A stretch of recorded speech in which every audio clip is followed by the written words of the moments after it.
Reggie, do you have a question for our guest this evening? Yes, I do. Tonight's question is... Hello. Hi. With the recent release of Pentagon footage of unidentified aerial phenomena and things like Project Blue Book and ATIP and all of these various things, in your former position and currently with the current information that's released, what's your viewpoint on what these objects that seem to defy all laws of physics are? Well, first of all, that's a legitimate question now. And the short answer, but not the most meaningful one, is I don't know about this. But when I was president and I had a chief of staff, John Podesta, who loved science fiction, we made every attempt to find out everything about Roswell. And we also sent people to Area 51 to make sure there were no aliens in a deep, because Area 51 is very important. Who do you send to Area 51? Oh, if I told you that.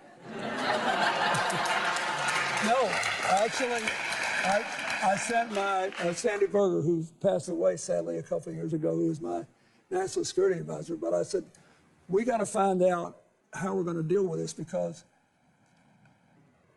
that's where we do a lot of our invisibility research in terms of technology. Like, how do we fly airplanes that aren't picked up by radar and all that?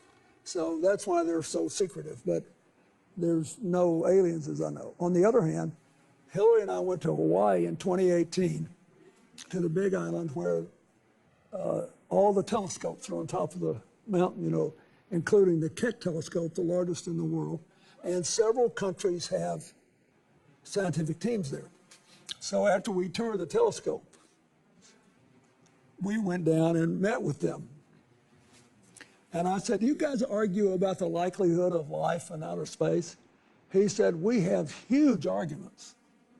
I said, you do? He said, oh, huge. I said, what's the range? He said, there are those of us who think it's 85% likely, and those of us who think it's 95%.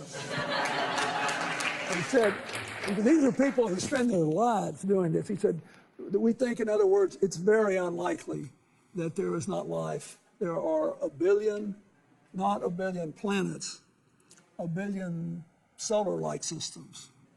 There are lots of mysteries out there, which is why I think we should take good care of this planet. I think we ought to kind of hang on to it if we can.